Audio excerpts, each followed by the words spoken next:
Bismillahirrahmanirrahim.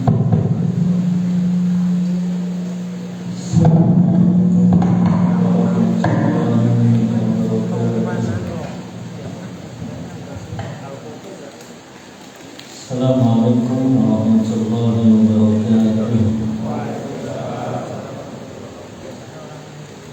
Innal hamdalillah hamdan katsiran tayyiban mubarakan fihi kama yuhibbu rabbuna wa yarda.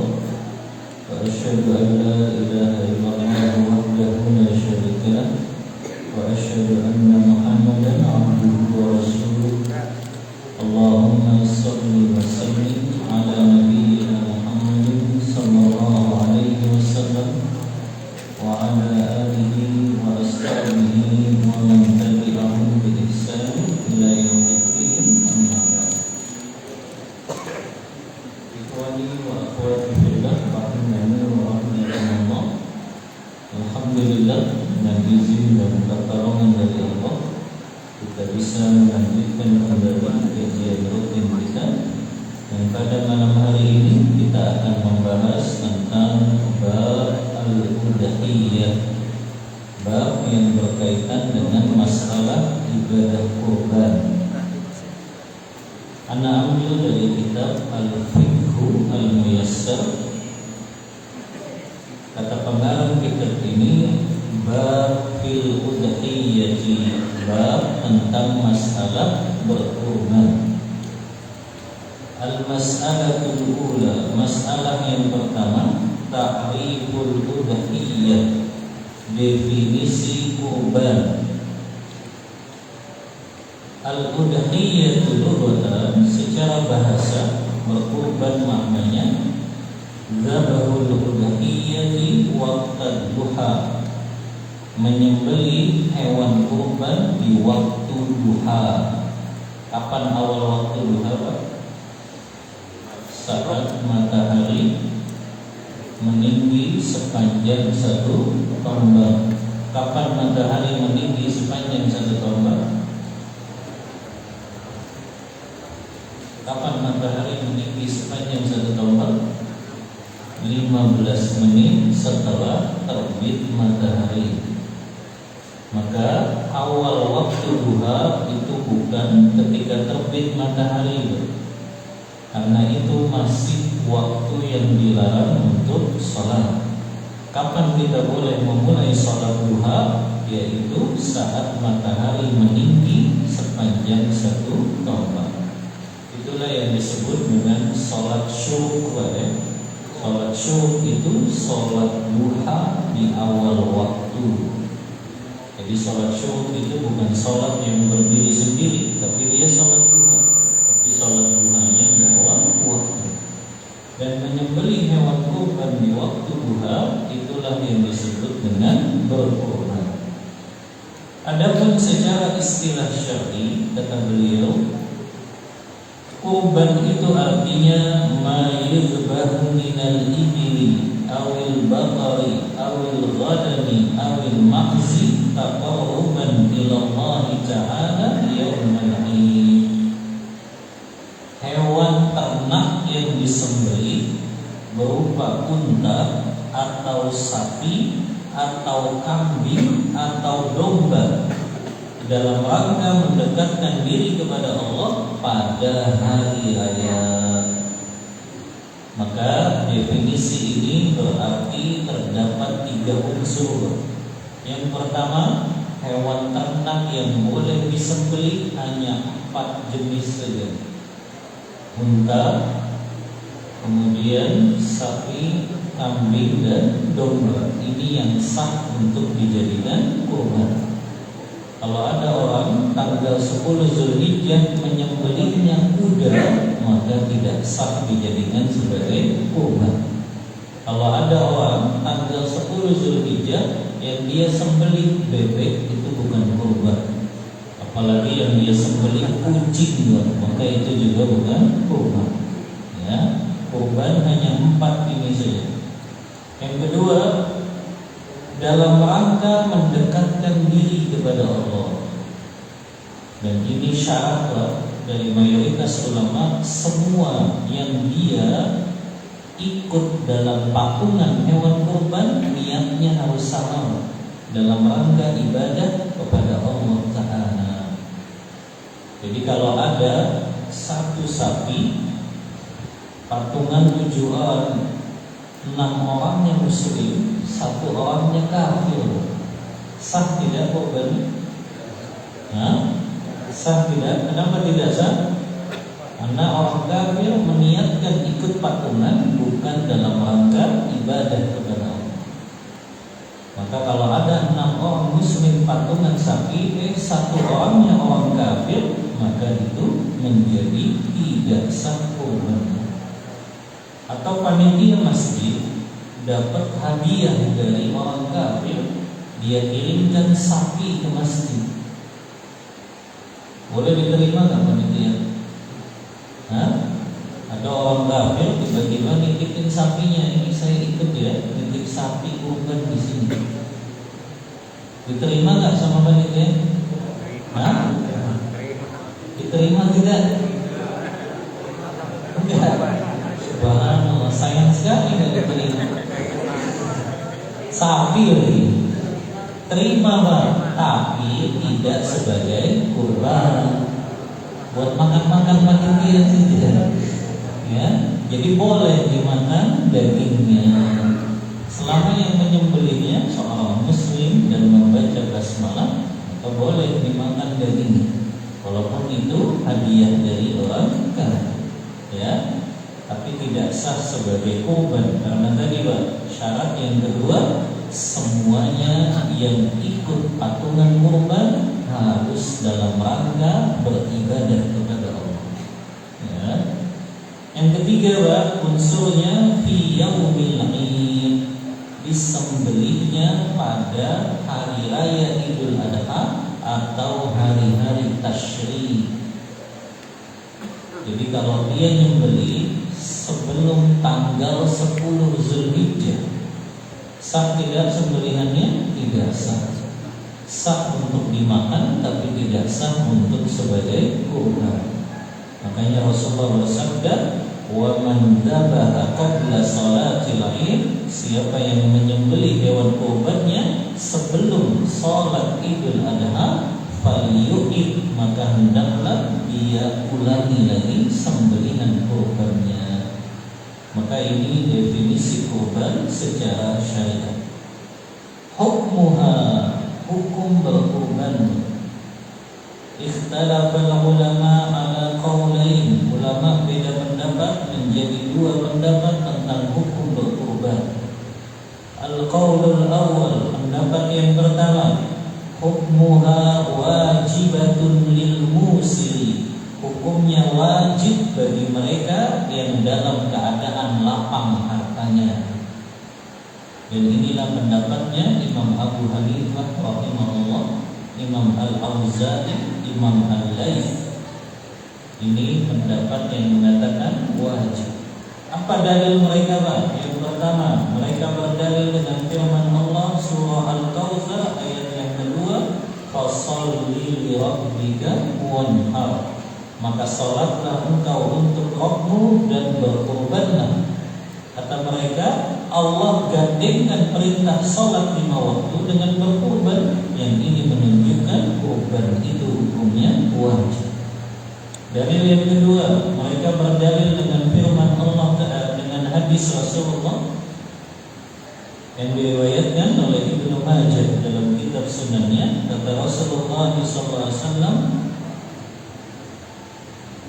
man kana lahu sa'atun wa lam yudhi fala yaqrabanna musallana, siapa yang memiliki kelapangan harta namun dia tidak berkurban, maka jangan dia dekati tempat-tempat sholat kami. Maka ini ancaman yang kuat bagi mereka yang tidak berkurban padahal mereka dalam keadaan memiliki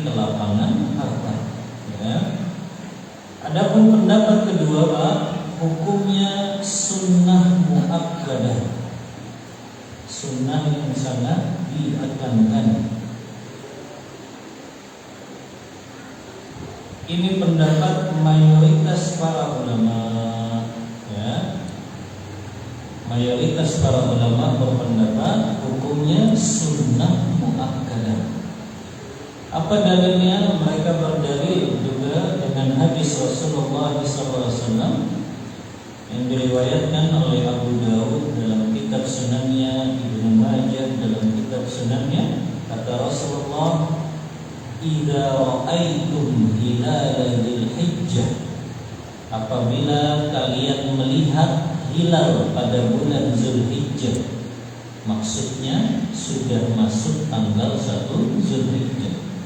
Wa arada ahadukum an yudhi, dan salah seorang di antara kalian sudah berniat dan bertekad ingin berkurban. Kata Rasulullah, "Fala yamassa min sya'rihi wa basyarihi syai'an," maka jangan dia potong bagian kukunya dan juga rambut-rambutnya. Kata jumhur ulama, Rasulullah mengatakan, "Wa arada ahadukum an yudhi," apabila salah seorang di antara kalian ingin berkurban. Kata-kata ingin di sini kata mayoritas ulama tidak dihukumi wajib, tapi hukumnya sunnah muakkadah saja. Maka wallahu a'lam, pendapat yang lebih kuat pendapat mayoritas para ulama yang menyebutkan hukum berkurban sunnah muakkadah. Namun bukan berarti kita meremehkan ibadah kurban, karena Rasulullah semasa hidup beliau tidak pernah absen dari berkurban. Beliau selalu berkurban di setiap hari raya Idul Adha. Yang kedua Pak, ibadah kurban ini ibadah yang sangat agung balasannya dari Allah, sebagaimana hadis riwayat Abu Dawud, "Ma min yaumin a'dhamu indallah min yaumin nahar." Tidak ada hari-hari yang lebih agung di sisi Allah kecuali itu adalah hari di mana kalian menyembelih hewan-hewan kurban kalian. Makanya mayoritas ulama mengatakan sebaik-baik hari dalam satu tahun adalah hari raya Idul Adha. Sebaik-baik hari dalam satu tahun adalah hari raya Idul Adha yang Allah sampai bersumpah di dalam Al-Quran, "Wasyaf'i wal watar," demi yang genap dan demi yang ganjil.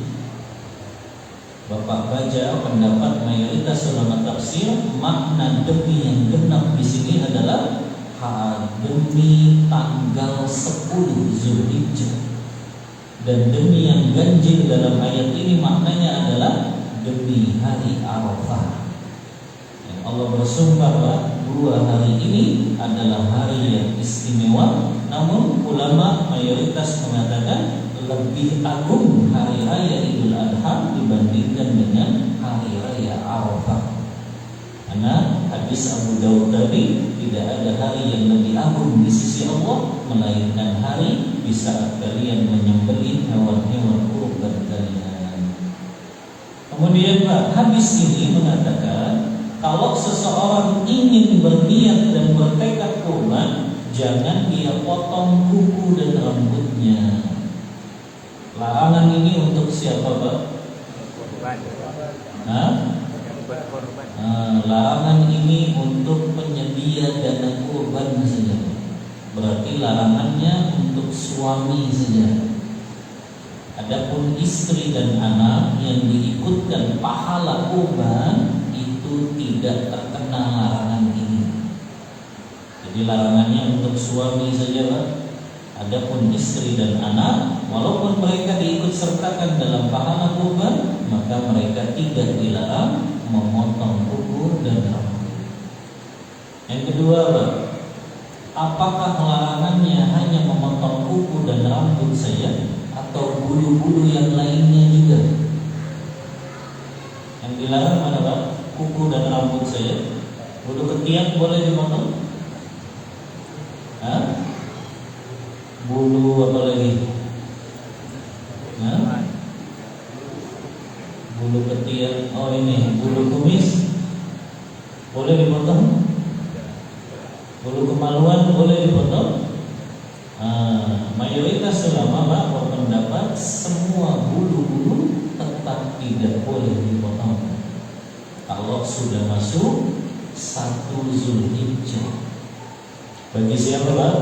Bagi si penyedia dana kurban. Maka larangan ini bagi penyedia dana kurban. Yang kedua, larangan ini mencakup semua bulu-bulu yang ada di tubuh kita, termasuk juga kuku-kuku kita. Ya, kita sudah di tanggal 28 ya malam ini. 28 Zulqa'dah.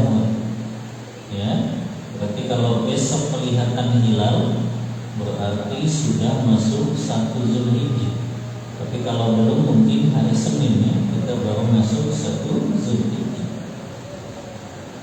Baik, kemudian Asy-syurut al-mu'tabarah fil udhiyati, syarat-syarat hewan yang sah untuk dikurbankan. Yang pertama, as-sinnu, dari sisi umur. Yushtaratu an yakuna qad akmala 5 sinina lil ibli. Kalau hewan kurbannya unta, minimal usianya 5 tahun. Kalau hewan kurbannya sapi, minimal usianya 2 tahun. Kalau hewan kurbannya kambing Jawa, minimal usianya 1 tahun. Ada keringanan dari Rasulullah. Untuk domba boleh usianya minimal 6 bulan saja. Berdasarkan hadis Rasulullah SAW yang diriwayatkan Imam Muslim dalam kitab Sahihnya, la tadbahu illa musinnah. Janganlah kalian menyembelih kecuali musinnah. Musinnah itu dari apa? Kalau unta 5 tahun, sapi 2 tahun, kambing Jawa 1 tahun. Illa an yahsula alaikum, kecuali kalian dalam keadaan sulit, fadalbahu jaz'atan minad dha'ni, kalian boleh menyembelih domba yang usianya 6 bulan. Itu disebutnya jaz'ah, domba yang usianya masih 6 bulan. Itu dari sisi umur. Yang kedua, as-salamatu minal uyub, hewan yang sah untuk dikorbankan, hewan kurban yang sehat dan tidak terdapat cacat di dalamnya. Cacat yang tidak boleh ada dalam hewan kurban ada 4. Sebagaimana hadis Rasulullah SAW yang diriwayatkan oleh Imam Malik dalam kitabnya Al-Muwatta, Imam Ahmad dalam kitab Musnadnya, Imam Tirmidzi dalam kitab Sunannya. Hadis ini disahihkan oleh Syekh Al-Albani. Kata Rasulullah, arba'un la tujzi'u fil adahi, 4 cacat yang kalau salah satu cacat ini ada menjadi tidak sah untuk hewan itu dikorbankan. Yang pertama, al-awra al-bayyinu awruha, hewan kurban yang buta dan jelas butanya. Yang kedua, al-maridatu al-bayyinu maraduha, hewan kurban yang sakit dan jelas sakitnya. Yang ketiga, wal arja'u al-bayyinu arajuha, hewan kurban yang pincang dan jelas pincangnya. Wal ajfa'u allati la tunti, hewan kurban yang kurus dan jelas kurusnya sampai Rasulullah membuat permisalan seolah-olah tidak memiliki sum-sum. 4 cacat ini Pak, ulama sepakat salah satu saja ada dalam hewan, maka itu tidak sah untuk dikurbankan. Ya, menjadi masalah Pak biasanya hewan itu kita beli dalam keadaan sehat. Kita sudah cek matanya nggak buta, kakinya nggak pincang, hewannya nggak sakit dan juga gemuk. Ketika diturunkan dari truknya, kok hewan itu pincang. Hewan itu harus diganti. Nah, ada sapi ini sudah kita pilih sehat. Pas diturunin dari truk, sapinya loncat, pincang ini. Boleh nggak Pak tetap dikorbankan? Boleh nggak? Kan kasusnya banyak ya. Boleh ketika diturunkan pincang baru, ya sah untuk dikorbankan tidak? Nah, kata Syekh Utsaimin bahwa hewan yang mau dikorbankan itu ada dua. Yang pertama, hewan itu sudah ditakyin. Ditakyin itu sudah dijelaskan, ini sapi atas nama siapa saja. Misalnya atas nama 7 orang, bulan. Jadi ketika dibeli sudah dikasih tahu Pak, ini atas nama 7 orang. Itu namanya ditakyin, Pak. Sudah ditetapkan nama-namanya.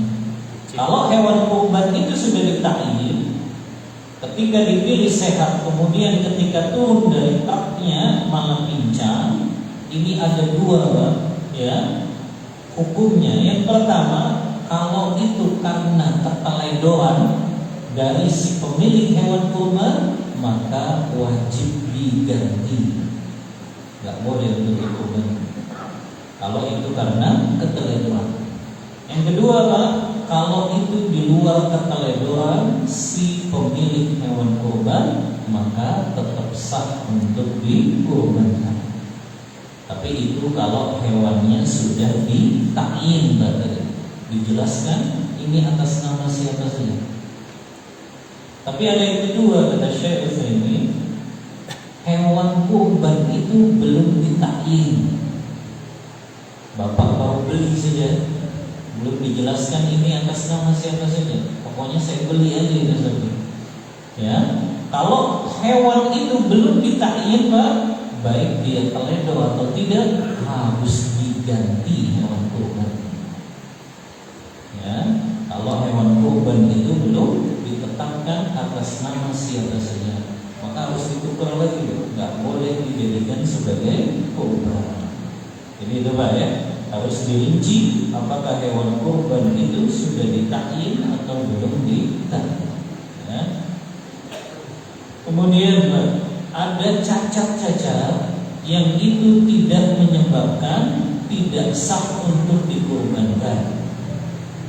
Yang pertama, tanduknya patah. Sah tidak Pak untuk dikurbankan? Sah. Walaupun sebagian ulama menghukuminya makruh, tapi tetap sah. Apalagi kambingnya sukanya tarung memang, jadi sering patah tanduknya, maka tetap sah untuk dijadikan sebagai kurban. Yang kedua Pak, telinganya sobek. Telinganya sobek Pak, kecuali telinganya putus semuanya, maka itu baru juga tidak sah untuk kurban. Tapi kalau sobek saja, itu masih sah dijadikan sebagai kurban. Ya. Begitu juga ekornya sobek, kecuali ekornya putus semuanya, ini juga menjadi tidak sah. Tapi kalau sobek saja, itu tetap sah walaupun dihukumi makruh. Ya. Kenapa Pak? Cacat-cacat ini tidak diperbolehkan? Kata mayoritas ulama, cacat-cacat tadi Pak, buta, sakit, pincang, telinganya tidak ada, ekornya tidak ada, itu semuanya mempengaruhi kualitas daging hewan tersebut. Artinya dagingnya semakin tidak bagus kalau hewan ini memiliki cacat-cacat. Ya, padahal yang kita persembahkan untuk Allah kan harusnya yang bagus-bagus. Makanya itu tidak sah dijadikan sebagai kurban karena dagingnya tidak berkualitas Pak. Kalau kita berkurban dengan hewan-hewan yang memiliki cacat tadi. Ini syarat Pak, hewan yang dikurbankan. Selanjutnya, waktu dzabhil udhiyati, waktu sepakat waktu menyembelih hewan kurban ba'da sholatil Id, setelah sholat Idul Adha. Yang ulama beda pendapat, sebagian ulama seperti Imam Malik dan juga mazhab Malikiyah, mereka mengatakan menyembelih hewan kurban itu menunggu pemimpin menyembelih hewan kurbannya. Ini pendapatnya Imam Malik, nggak boleh rakyat menyembelih duluan sebelum pemimpin menyembelih. Karena mereka berdalil para sahabat Rasulullah tidak ada yang menyembelih hewan kurban mereka kecuali setelah Rasulullah menyembelih hewan kurbannya. Ini yang ideal, Pak. Tapi kalau di Indonesia susah kayak gitu. Yang pertama, kita nggak tahu pemimpin kita kurban atau tidak. Yang kedua, kita nggak tahu juga kurbannya pemimpin kita ini di mana. Yang ketiga, kita nggak tahu kapan hewan kurban pemimpin kita ini disembelih. Maka repot, Pak, kalau nungguin sapinya presiden disembelih, keburu kesiangan. Ya, apalagi kan banyak protokolnya kalau sapinya presiden. Ya, banyak aturan-aturannya dulu. Akhirnya kalau kelamaan nunggu, ya bisa kesiangan. Maka ini yang ideal, Pak. Karena memang para sahabat nggak ada yang menyembelih hewan kurban mereka kecuali setelah Rasulullah menyembelih hewan kurban. Baru para sahabat menyembelih hewan kurban mereka. Tapi ini kondisi yang sulit, ya. Karena kalau kita menunggu itu akan terlalu lama. Maka mayoritas ulama membolehkan untuk menyembelih hewan kurban kita walaupun kita mendahului pemimpin menyembelih hewan kurban.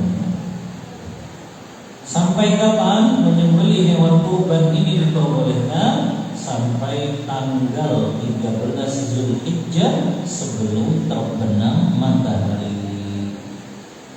Ini batas waktunya. Tapi tetap sembelihan yang paling utama kita menyembelih langsung di tanggal 10 Zulhijjah. Ya. Kemudian ma yasna'u bil udhiyati, cara memanfaatkan bagian dari hewan kurban.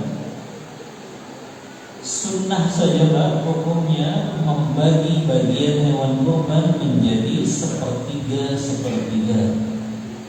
Sebagaimana firman Allah Ta'ala dalam surah Al-Hajj ayat ke-28, Allah berfirman, fakulu minha wa atimul ba'isal faqir. Makanlah kalian dari hewan-hewan kurban kalian dan berikanlah makan kepada orang yang tidak meminta-minta dan kepada orang yang meminta-minta. Maka sunnahnya dibagi sepertiga. Yang pertama, untuk dimakan si pengurban dan keluarganya. Ini kalau kurbannya kurban sunnah. Tapi kalau kurbannya kurban wajib, orang ini kurban tapi karena sebab dia bernazar. Kalau dia kurbannya nazar, memang sebagian ulama melarang dia memakan daging kurbannya. Karena orang yang bernazar, dia harus persembahkan semuanya kepada Allah dan tidak boleh dia menakan bagiannya. Ini kalau hewan kurbannya karena sebab nazar. Tapi kebanyakan kita kalau kurban kan memang karena kurban sunnah, ya. Maka kita sangat dianjurkan makan dari hewan kurban. Yang kedua, Pak, dihadiahkan kepada tetangga kita, kepada kerabat kita, kepada sahabat-sahabat kita. Ini juga kata Abdullah bin Abbas, Rasulullah memberikan sepertiga dari bagian hewan kurbannya untuk dihadiahkan kepada tetangga, kerabat, dan sahabat beliau. Yang ketiga, wa yut'imu fuqara, diberikan kepada fakir miskin. Maka ini sunnah saja, Pak. Boleh nggak si pengorban ngambil lebih dari sepertiga, Pak? Boleh tidak? Boleh. Boleh, Pak. Yang tidak boleh dia ambil semua bagian hewan kurban. dia ambil semuanya, bahkan ulama mengatakan dia harus ganti dengan sedekah. Ya. Tapi kalau lebih dari sepertiga boleh. Ya, yang penting dia nggak ngambil semua bagian hewan kurbannya. Ya. Ini yang pertama Pak ya, dibagi sepertiga. Tapi jangan salah paham Pak ya, kalau sapi itu sepertiga yang untuk 7 orang, bukan 1 orang sepertiga, habis semuanya. Jadi sepertiga itu untuk 7 orang kalau kurbannya sapi. Beda kalau kurbannya kambing Pak, boleh dia ambil dari sepertiganya. Kambing biasanya beratnya berapa bobotnya? 40 paling 40 kilo ya. Maka boleh dia ambil misalnya sepertiganya berapa?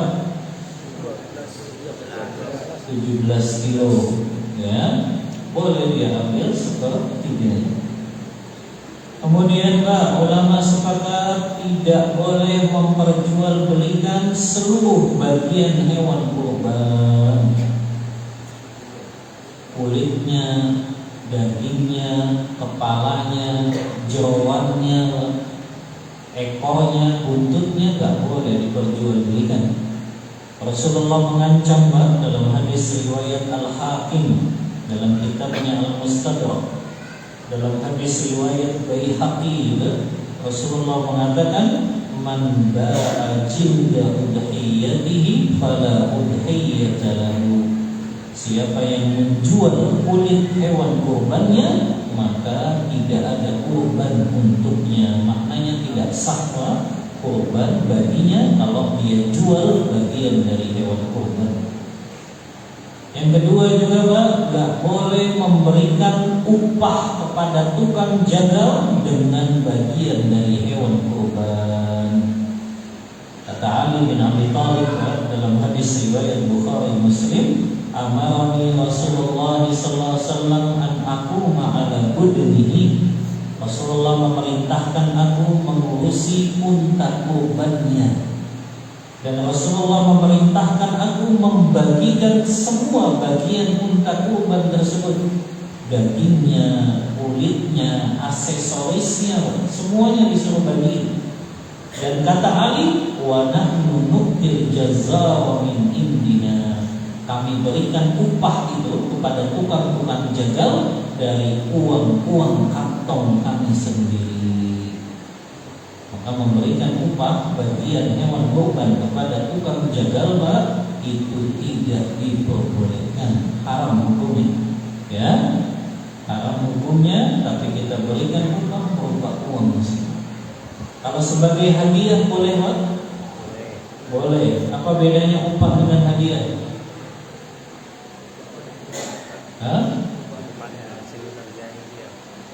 Kalau kita kasih tukang jagal, ini hadiah buat kamu, boleh.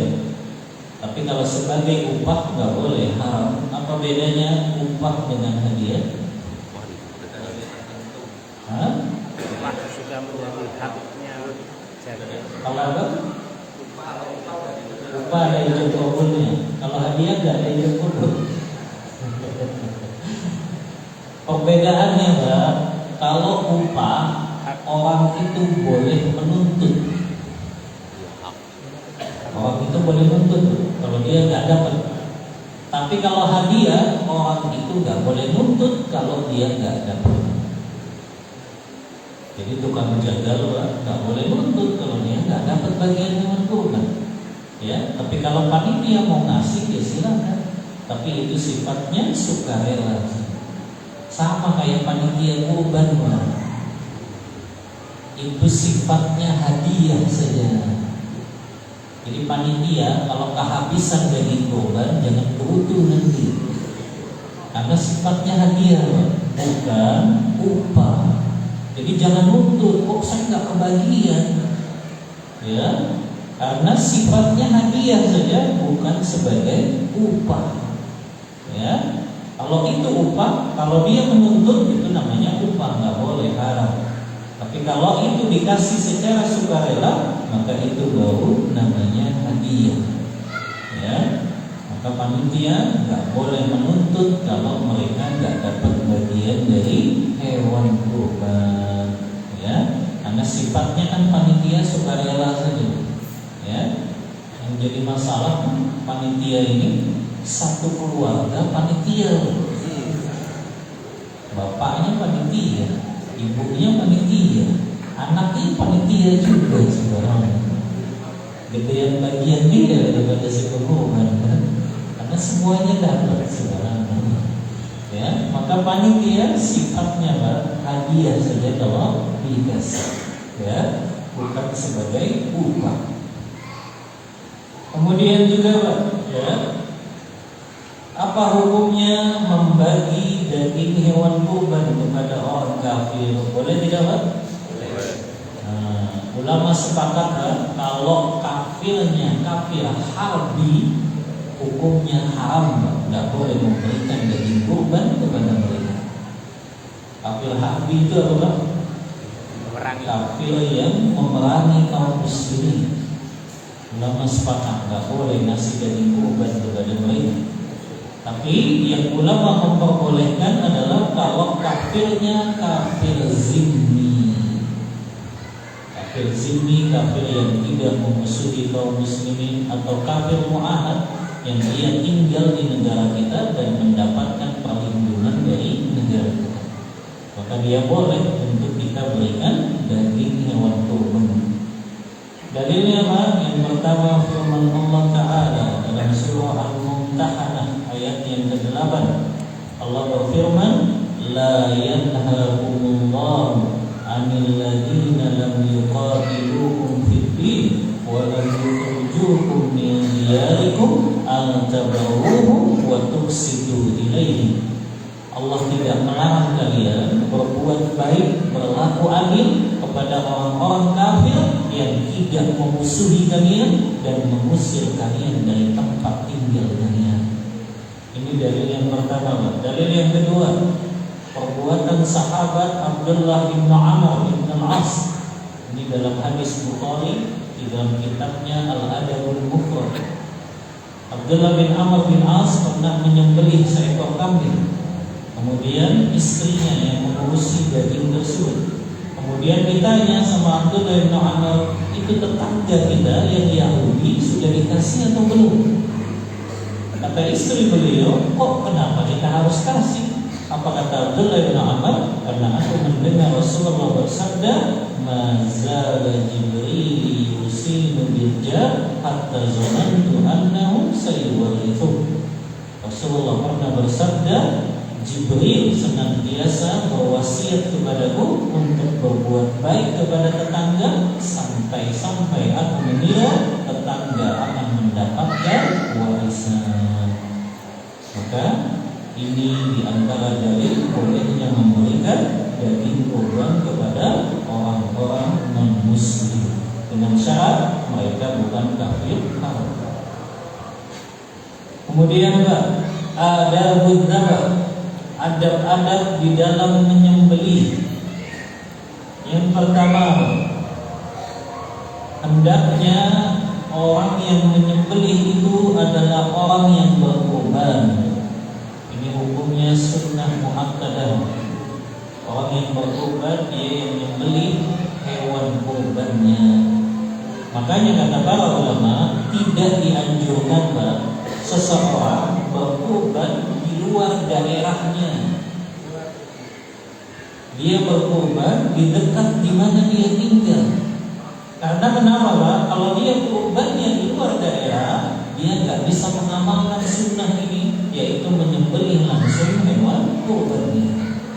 Tapi kalau di sananya lagi bencana, gimana Ustaz? Tetap dia menyembelihnya di tempat di mana dia tinggal, dagingnya tinggal dikirim saja. Jadi menyembelih itu sangat ditekankan, karena ibadah menyembelihnya itu yang pahalanya besar ketika kita menyembelih hewan kurban. Ini kan yang difirmankan Allah, qul inna sholati wa nusuki wa mahyaya wa mamati lillahi rabbil alamin. Katakanlah wahai Muhammad, sesungguhnya salatku wa nusuki. Mayoritas ulama tafsir menafsirkannya wa nusuki di sini sembelih dan sembelihanku. Maka menyembelih itu ibadah, Pak. Makanya haram kita menyembelih untuk selain Allah. Menyembelih untuk sedekah laut, menyembelih untuk sedekah bumi, menyembelih untuk jin dan syaitan, haram hukumnya, dan ini bagian dari kesyirikan. Dan kalau hewan itu disembelih untuk selain Allah, Pak, haram kita memakan daging sembelihannya. Kata Allah Ta'ala, wa la ta'kulu mimma lam yuzkar ismullahi alaih. Jangan kalian makan daging-daging sembelihan yang ketika disembelih tidak menyebut nama Allah. Sebagian ulama tafsir juga menafsirkan yang dia disembelih untuk selain Allah. Maka nggak boleh kita memakan daging. Sudah azan. Baik, kita beri untuk azan isya dulu. Wassallallahu ala nabiyyina Muhammadin wa ala alihi wa sahbihi wasallam.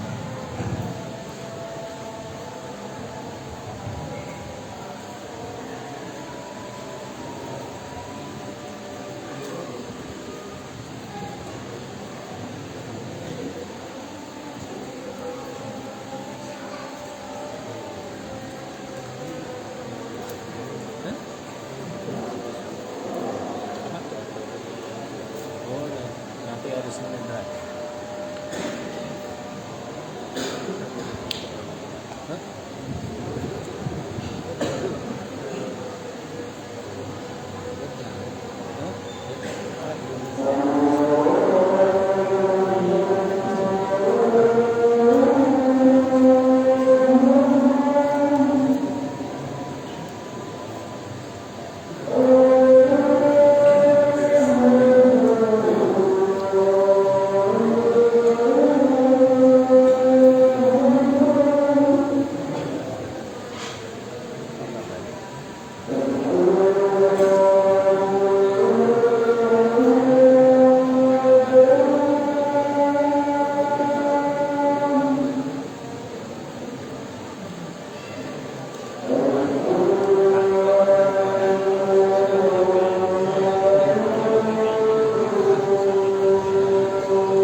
Bismillah, alhamdulillah, wassalatu wassalamu ala rasulillah wa ala alihi wa ashabihi wa mawalah, amma ba'd.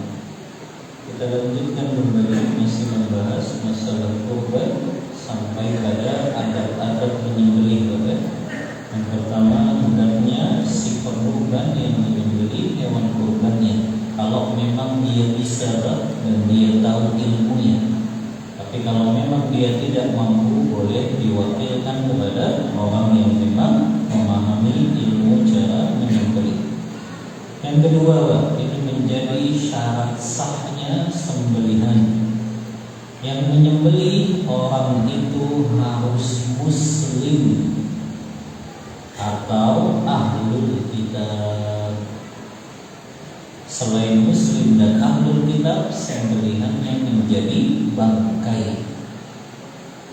Ini syarat sahnya ketika menyembelih. Yang ketiga, menyembelih dengan membaca basmalah. Ini berlaku untuk muslim dan juga untuk ahlul kitab. Jadi ahlul kitab pun harus baca basmalah ketika menyembelih. Kalau ahlul kitab nggak baca basmalah ketika menyembelih, sama sembelihannya juga menjadi bangkai. Muslim saja kalau dia menyembelih sembelihannya tidak sah, apalagi ahlul kitab yang dia di bawah muslim kedudukannya. Maka dia pun harus membaca basmalah ketika menyembelih. Yang keempat, ini juga menjadi syarat sahnya sembelihan. Ketika orang itu menyembelih, tidak boleh menyebut nama selain Allah. Nah ini hati-hati, makanya ahlul kitab itu bisa jadi dia baca basmalah, tapi dia baca juga menyebut nama-nama selain Allah. Makanya sebagian ulama mengharapkan kita menerima hadiah kalau hadiah itu berupa binatang sembelihan dari orang kafir. Karena kita nggak tahu dia menyembelihnya menyebut nama selain Allah atau tidak. Mungkin dia menyebut nama Allah, tapi bisa jadi dia juga menyebut Bismi Isa, Bismi Maryam, Bismi Bunda Maryam, yang itu menjadikan sembelihannya itu tidak sah dan dagingnya menjadi bangkai. Ya, ini yang keempat ya. Yang kelima, ya, adab ketika kita menyembelih juga. Ketika menyembelih, ini hukumnya sunnah ya, hendaknya menghadapkan hewan tersebut ke arah kiblat. Apa yang dihadapkan ke arah kiblat? Kepala dan kakinya hewan kurban dan si pengurbannya, si penyembelihnya. Jadi penyembelihnya juga menghadapkan ke arah kiblat. Ya. Kemudian yang keenam, ya, hendaknya menyembelih dengan alat yang tajam. Jadi pastikan pisau atau golok kita itu memang betul-betul tajam ketika digunakan untuk menyembelih.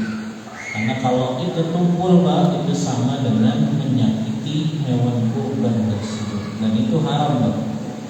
Rasulullah bersabda, wa idza dzabhtum fa ahsinu dzibha. Kalau kalian menyembelih, maka sembelihlah dengan cara yang baik. Menyembelih dengan cara yang baik gimana, Pak? Kata Rasulullah, wa liyuhidda ahadukum syufratahu wa liyalih dzabihatahu. Hendaklah dia tajamkan alat untuk menyembelihnya dan dia jadikan sembelihannya itu terasa nyaman. Terasa nyaman itu maksudnya sekali saja, Pak. Ketika dia menyembelih tidak perlu berkali-kali gini, Pak, itu menyakiti.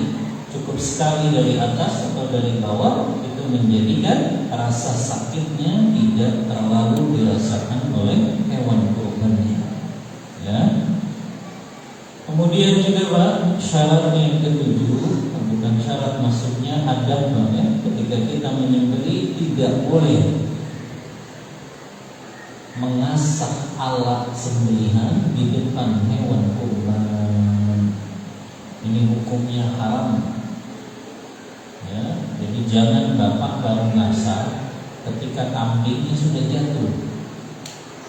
Ini pernah terjadi Pak, di zaman Rasulullah. Kata Abdullah bin Abbas, Rasulullah pernah melewati seorang laki-laki dan dia menyembelih kambing. Kambingnya sudah jatuh Pak, dia baru ngasah pisangnya. Kambingnya ngeliatin aja, subhanallah.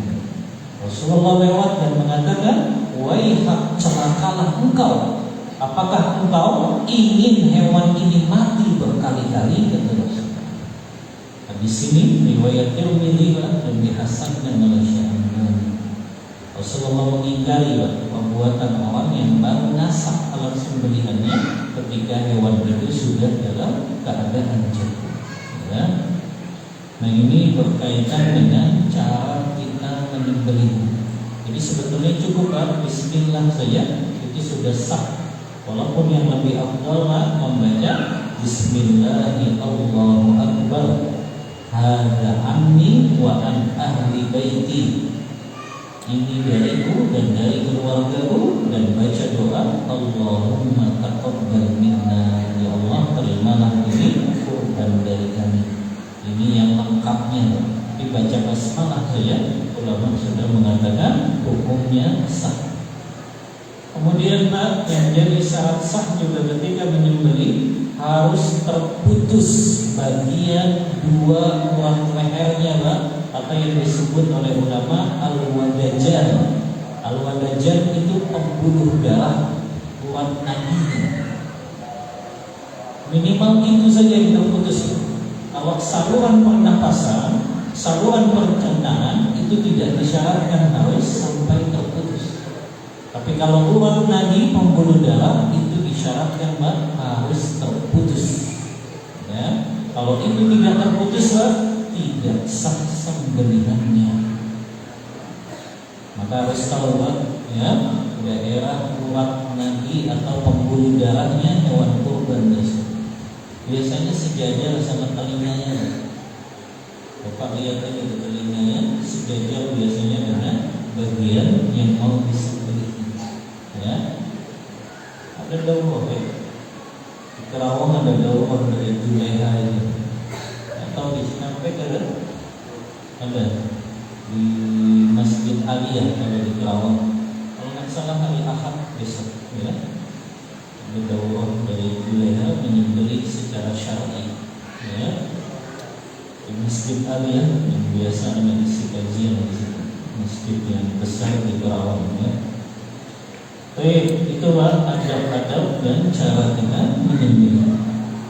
Ada beberapa masalah kontemporer dalam masalah kurban ini. Yang pertama, kurban dari perusahaan. Biasanya perusahaan kan ada dana CSR, dana sosial. Diberikanlah sapi kurban, dititipin ke masjid. Sah tidak kurban atas nama perusahaan? Masjid sini pernah dapat dari perusahaan? Nggak pernah. Perasaan banyak perusahaan di sini. Ya, sah nggak Pak kurban atas nama perusahaan? Sah tidak kurbannya? Ini dirinci loh. Yang pertama, kalau pemilik perusahaan itu satu orang saja, jadi memang satu orang ini dia pemiliknya, dia ownernya, maka berarti semua dana yang dikeluarkan dari perusahaan tersebut hakikatnya dana orang ini. Kalau memang perusahaan ini milik perorangan, dia saja yang pemiliknya, maka kalau dia menjadikan dana perusahaan itu untuk kurban, ini sah kurbannya. Karena hakikatnya hewan kurban itu dari si pemilik ini saja, yaitu orang yang punya perusahaan. Ini yang pertama. Yang kedua, ada perusahaan yang dia banyak pemodalnya, banyak investornya, banyak pemilik sahamnya. Kalau ternyata perusahaan ini banyak pemilik modal dan pemilik sahamnya, kalau dia kurban atas nama perusahaan, ini baru 3 tidak sah. Karena hakikatnya berarti hewan kurban tersebut itu milik semua pemilik modal. Dan itu tidak diperbolehkan kalau patungan sapinya lebih dari 7 orang. Maka Pak, kalau kurban itu dari perusahaan, yang lebih bagus Pak, hewan kurban tersebut diberikan kepada karyawannya. Jadi dipanggillah karyawannya, ini perusahaan punya dana sosial, diberikan hewan kurban. Ini untuk kamu nih bertujuh. Kalau seperti ini sah Pak kurbannya, karena tadi boleh untuk 7 orang kalau sah. Sama Pak seperti perusahaan ngasih hadiah umum saja, kan dipanggil karyawan. Nah ini mungkin dikasih hadiahnya kurban. Dan karyawan kalau dikasih hadiah seperti itu, maka berlaku hukum-hukum yang berkaitan dengan si pengurban. Maka mereka pengurban. Walaupun yang belinya perusahaan, tapi karena sudah dikasih hadiah oleh perusahaan, misalnya perusahaan bisa beli 2 sapi, berarti tunjuk saja 14 orang. Sapi ini atas nama 7 orang, sapi ini atas nama 7 orang. Maka itu dapat pahala karyawannya karena dia berkurban.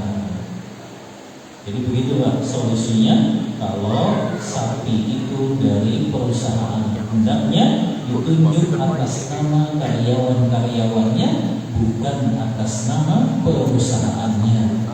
Itu kalau perusahaannya pemilik modal dan sahamnya banyak. Seperti CV itu kan begitu Pak. Atau persewaan itu kan mereka banyak pemilik modal dan sahamnya, maka nggak bisa kurbannya atas nama perusahaan. Ya. Yang kedua, yang biasanya juga terjadi di dalam masalah kurban ini adalah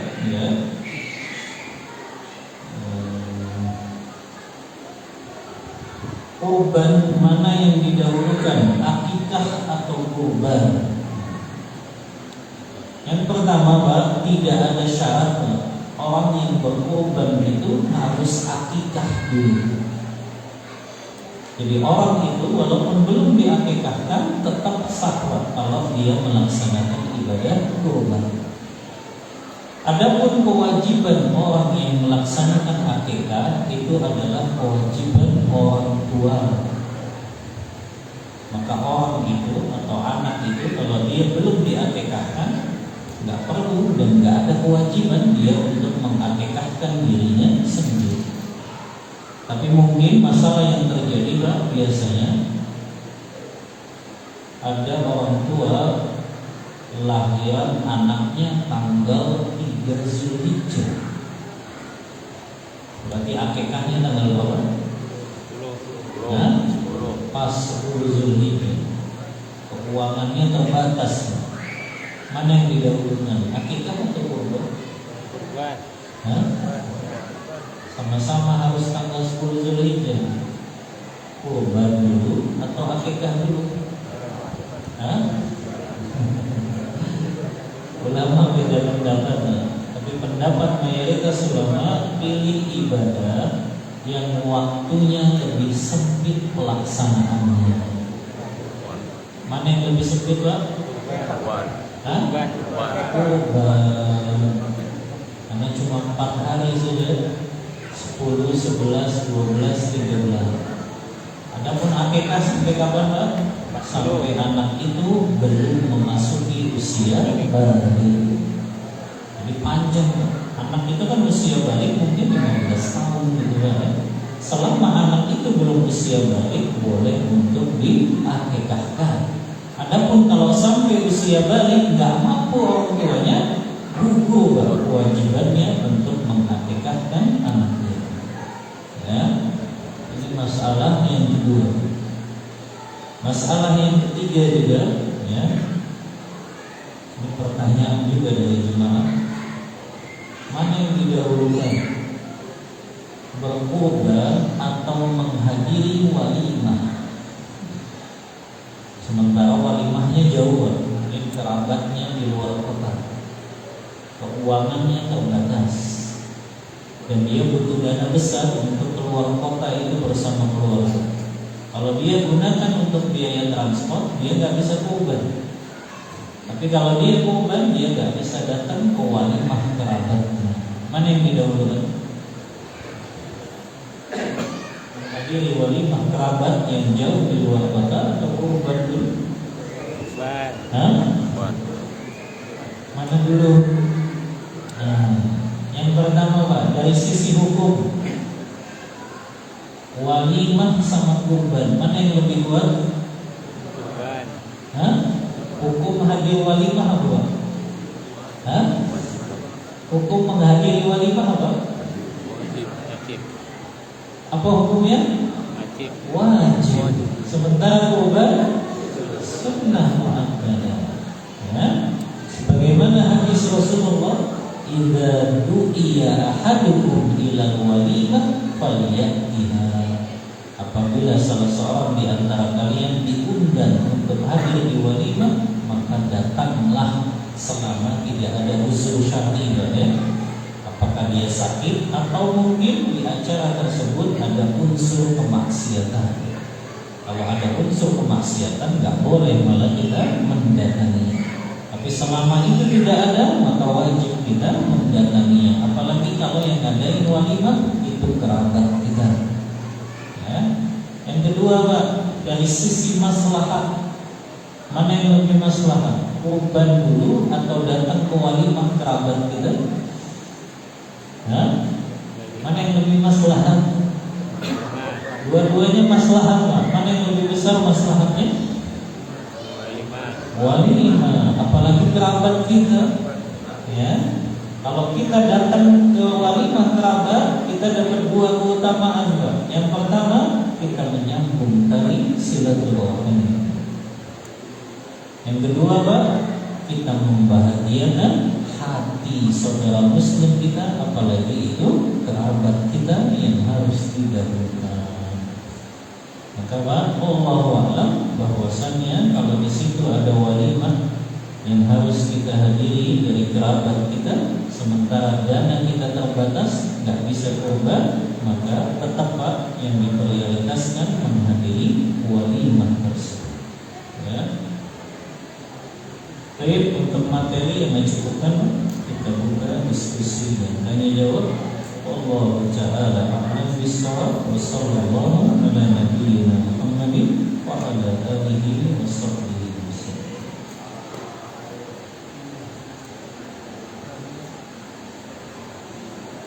Silakan. Ini dulu bagus. Dari kanan dulu, silakan.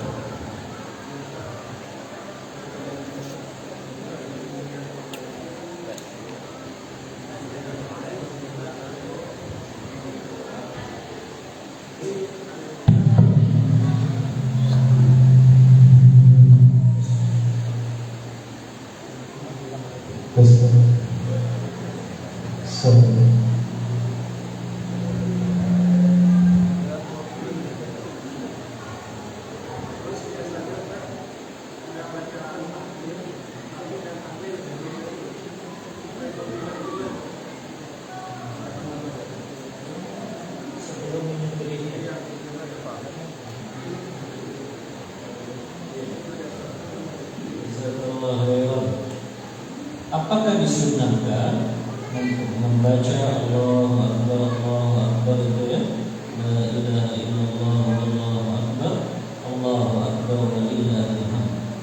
Kalau dalil khususnya memang tidak ada, tapi mungkin itu berdasarkan dalil keumuman saja. Kita diperintahkan memperbanyak takbir, tahlil dan tahmid di 10 hari pertama bulan Zulhijjah. Berdasarkan hadis Rasulullah riwayat Imam Ahmad, "Ma min ayyamin a'zam indallah min hadhil ayyamil 'ashr." Tidak ada hari-hari yang lebih agung di sisi Allah kecuali itu 10 hari pertama Zulhijjah. Fa'akthiru fihinna minat tahlili wat takbir wat tahmid. perbanyaklah kalian membaca kalimat takbir, kalimat tahlil la ilaha illallah dan kalimat alhamdulillah. Kalau berdasarkan keumuman hadis itu ya boleh saja, nah masalah dia memperbanyak takbir ketika dia akan menyembelih, walaupun memang tidak ada dalil khususnya. Allah Ta'ala a'lam bishawab. Assalamualaikum Ustaz. Mau tanya, lebih utama mana seorang yang mampu mengorbankan sapi sendirian dengan dibagikan dengan saudara yang lain, misalkan si A, si B, saudara muslim kita, nih kamu saya kasih buat korban, itu lebih utama mana?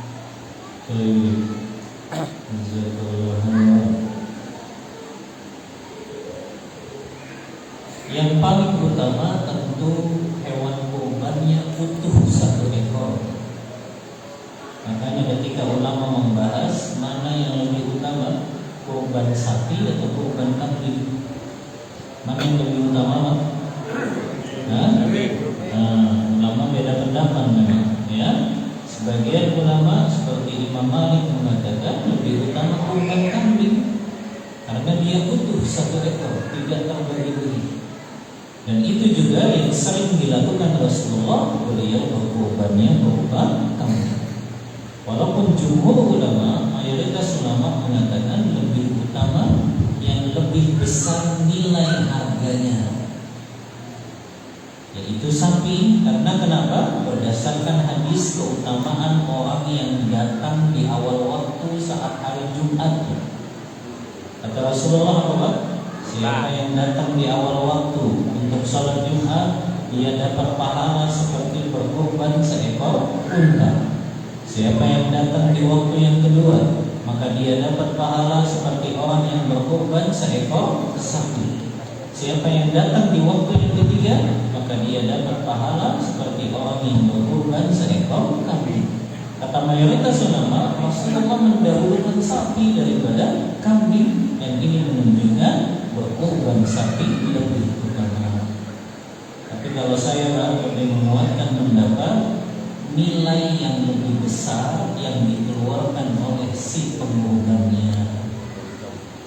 Kalau bapak patungan sapi 3,5 juta, tapi kalau kurban kambing sendirian 4 juta, mana yang lebih utama? Kambing yang 4 juta, ya. Atau sebaliknya, kalau bapak beli kambing cuma 4 juta, tapi kalau patungan sapi 5 juta, maka lebih utama patungan sapi. Tergantung nilai yang dia keluarkan, ya. Maka yang lebih utama tentu orang yang kurban satu orang satu ekor sapi. Maksud yang saya gini Ustaz, saya mampu seekor sapi sendiri.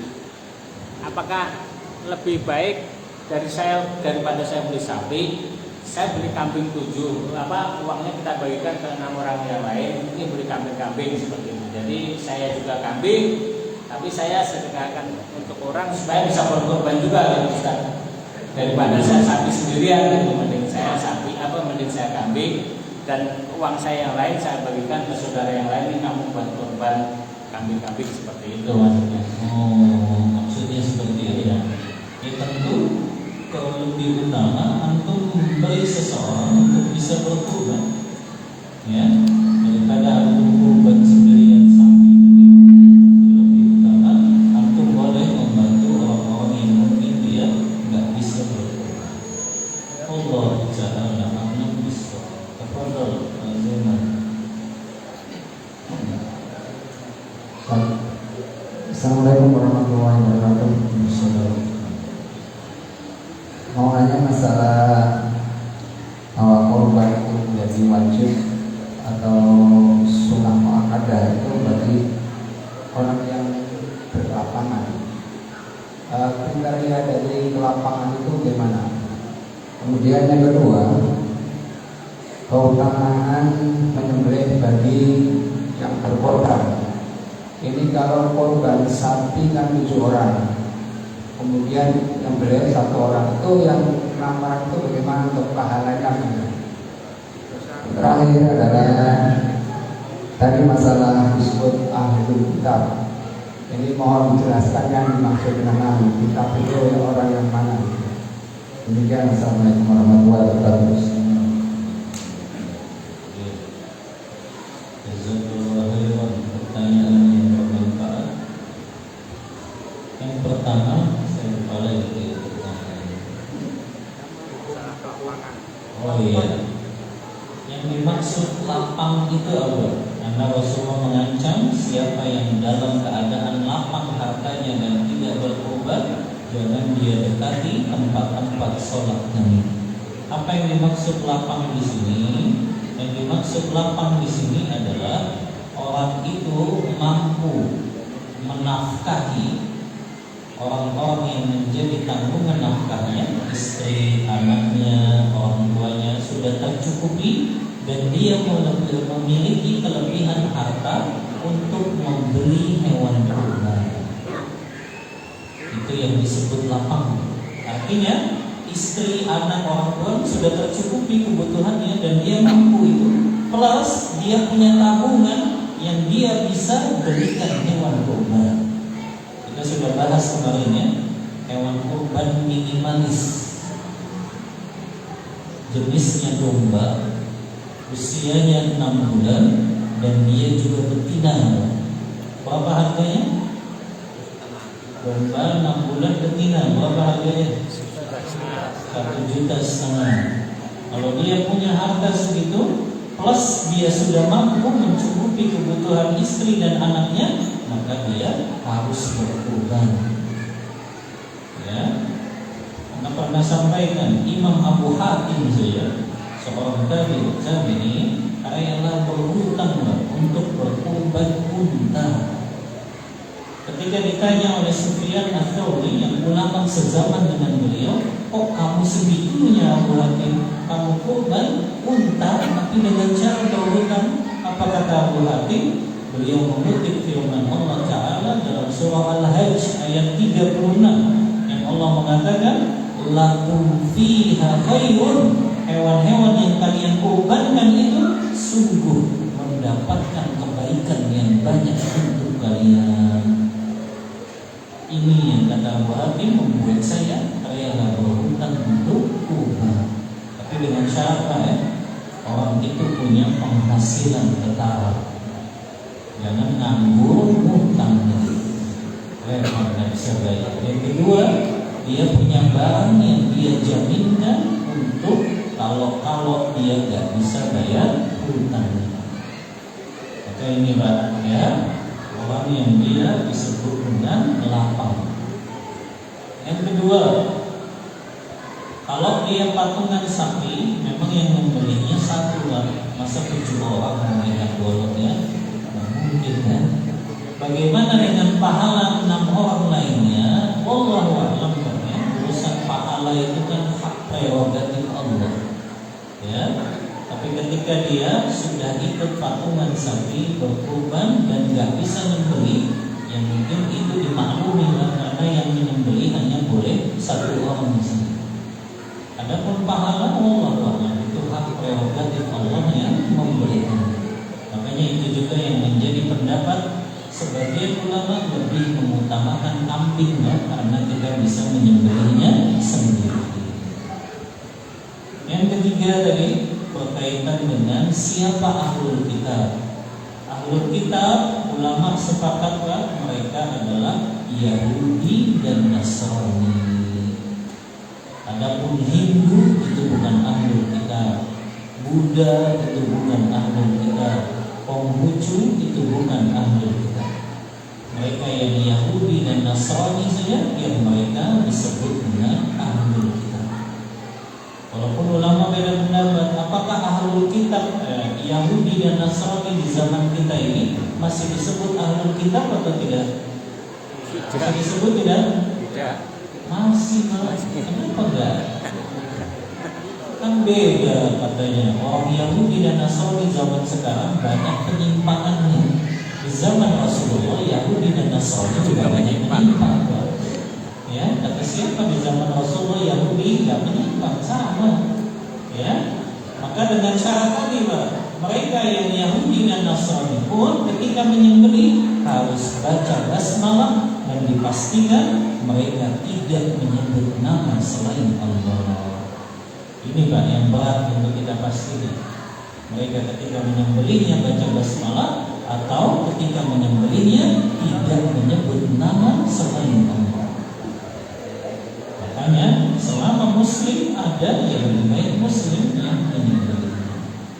Itu yang dimaksud dengan ahlul kitab ya, sebagaimana firman Allah dalam surah Al-Maidah ayat yang kelima, wa ta'amul ladzina utul kitaba hillun lakum wa ta'amukum hillun lahum. Dan makanan ahlul kitab, sembelihan-sembelihan mereka halal untuk kalian makan, dan sembelihan kalian pun halal untuk mereka makan. Maka ini Pak yang menjadi dalil sembelihan ahlul kitab itu boleh untuk dimakan dengan syarat dua daripada mereka menyembelihnya baca basmalah, yang kedua nggak boleh menyebut nama selain Allah. Allah Ta'ala mengisah. Ibu-ibu di bawah ada pertanyaan. Ustaz, anak kalau kurban di luar tempat tinggal, alasannya suami kurang percaya kalau bukan yang semanhaj, takut tidak sesuai syariat. Itu gimana Ustaz? Kalau antum ragu menitipkan hewan kurban itu di sebuah masjid takut tidak sesuai syariat, ya sudah, nyembelih aja di rumah sendiri. Ya, nggak usah jauh-jauh. Tinggalnya di Cikampek, disembelihnya di Bekasi. Ya, terlalu jauh. Yang lebih utama kita santuni fakir miskin di sekeliling rumah kita. Tetangga-tetangga kita yang masih fakir miskin itu yang lebih utama. Ya, jangan malah yang jauh dulu. Nah, ini salah. Ya, maka didahulukan yang dekat sekitar rumah dulu. Kecuali bapak tinggal di perumahan elit yang semuanya sudah orang kaya dan gak butuh daging kurban, baru dagingnya dikirim ke tempat yang lebih membutuhkan. Tapi kalau di daerah kita masih ada fakir miskin yang mereka bisa makan daging satu kali, yang mereka mungkin gak pernah merasakan makan daging, itu yang harus didahulukan, yang tinggal di dekat perumahan kita. Maka kalau tadi dia nggak percaya ini pengurus masjidnya kayaknya melaksanakan kurbannya nggak sesuai syar'i, maka boleh dia sembelih saja di rumahnya dan dagingnya dia bagikan. Ya, boleh keluar daerah pun tidak masalah. Ya, tapi menyembelihnya jangan jauh dari tempat tinggal orang tersebut. Allah Ta'ala a'lam bishawab. Maaf Ustaz, di luar tema. Ustaz, kami pasangan suami istri yang sedang program hamil. Saya mengajak suami ke dokter, tapi suami tidak mau dengan alasan sholat malam aja, jangan ditinggal. Suami berkata, kamu tauhidnya kurang itu. Gimana Ustaz? Apa salah atau gimana baiknya? Oh, ini pasangan suami istri yang pada Allah belum dikaruniai anak ya. Kemudian istrinya ngajak ke dokter, tapi suaminya tidak mau, karena suami menganggap ke dokter itu bisa mengurangi tawakal kepada Allah. Ya, benar nggak itu? Hah? Betul tidak? Ini sama dengan orang yang sakit ya. Kemudian dia nggak mau ke dokter dengan alasan kalau ke dokter kurang tawakalnya. Subhanallah. Yang harus dipahami Pak, tawakal itu tidak menafikan ikhtiar. Tawakal itu tidak meniadakan yang namanya ikhtiar. Yang namanya ikhtiar kita juga harus melakukannya. Makanya Rasulullah kan memberikan perumpamaan tawakal yang benar itu dengan perumpamaan seekor burung. Kata Rasulullah dalam hadis riwayat Tirmidzi, "Lau kuntum tatawakkaluna 'ala Allah haqqa tawakkuli la razaqakum kama yarzuqut tayr taghdu himasan wa taruhu bitana. Kata Rasulullah, kalau kalian betul-betul tawakalnya kepada Allah dengan sebenar-benarnya tawakal, maka Allah akan berikan rezeki kepada kalian sebagaimana Allah berikan rezeki kepada burung yang dia pergi di pagi hari dalam keadaan lapar dan dia pulang di sore hari dalam keadaan kenyang. Burung itu Bang, kalau diem aja di sangkarnya pagi-pagi, kira-kira dia kenyang nggak? Nggak akan. Ya, tapi Rasulullah menyebutkan perumpamaan yang indah itu. Burung itu keluar dulu dari sangkarnya, baru dia dapat kenyang di sore hari. Maka begitu Bang, orang yang dia berikhtiar bukan berarti menafikan tawakalnya. Maka ketika pasangan suami istri qadarullah sudah bertahun-tahun menikah belum dikaruniai anak, boleh Pak untuk ngecek ke dokter. Hanya sekedar ingin tahu saja kira-kira apa ini masalahnya. Ya, apakah mungkin ada bagian spermanya yang kurang bagus, ya? Kan bisa dikasih ke dokter tips-tipsnya bagaimana supaya bisa program hamilnya. Dan itu tidak menafikan tawakal, hanya sekedar dalam rangka ikhtiar sih. Ibnu Qayyim ya, dalam kitabnya Tuhfatul Maulud bi Ahkamil Maulud sampai beliau memberikan resep bagaimana cara punya anak laki-laki, itu ada tipsnya. Apakah ketika kita mengikuti sarannya Ibnu Qayyim itu kita dianggap orang tawakal? Kan enggak. Ya, beliau sampai detail loh menjelaskan bagaimana supaya punya anak laki-laki, ada resepnya. Tapi Bapak baca sendiri saja resepnya. Ya, itu ada sampai sedetail itu loh. Ibnu Qayyim menjelaskan. Ya, karena beliau ahli juga dalam dunia pengobatan. Makanya dalam salah satu kitabnya Zadul Ma'ad itu kan beliau memberikan judul khusus yang beliau berikan judul At-Tibbun Nabawi, pengobatan dengan cara nabawi. Itu kan termasuk dalam kitab Zadul Ma'ad sebetulnya. Tapi beliau berikan judul khusus ya dengan Tibbun Nabawi, pengobatan dengan cara nabawi. Ya, maka nggak ada masalah ya. Bapak Ibu yang mungkin ingin ke dokter konsultasi, kenapa kok belum punya anak, itu tidak menafikan tawakal. Tawakal tetap Pak, kita hanya kepada Allah, tapi ada sebab yang kita lakukan, yaitu dengan ikhtiar datang ke dokter, cari tahu masalahnya, kemudian kita selesaikan dengan solusi-solusi dengan apa yang disarankan dokter tersebut.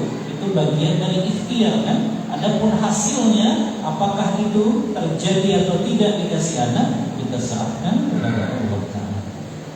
Jadi diperbolehkan Ibu datang ke dokter untuk sekedar konsultasi saja, dan itu dalam rangka ikhtiar. Allah Ta'ala aman bisa. Cukup? Iya, silakan.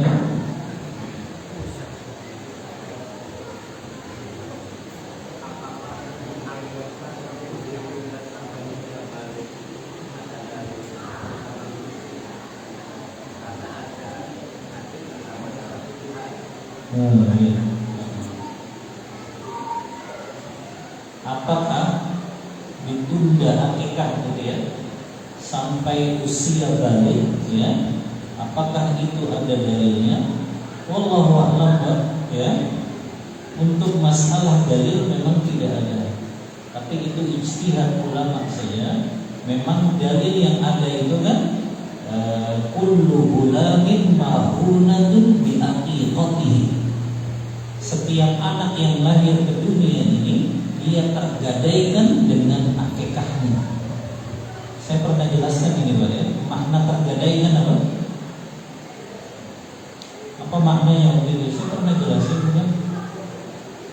Setiap anak tergadaikan dengan akikah orang tuanya. Apa maksudnya tergadaikan di sini? Kalau anak itu benar diakikahkan Pak, anak itu kata Ibnu Qayyim nggak bisa memberikan manfaat untuk orang tuanya. Manfaat di sini maksudnya apa, Pak?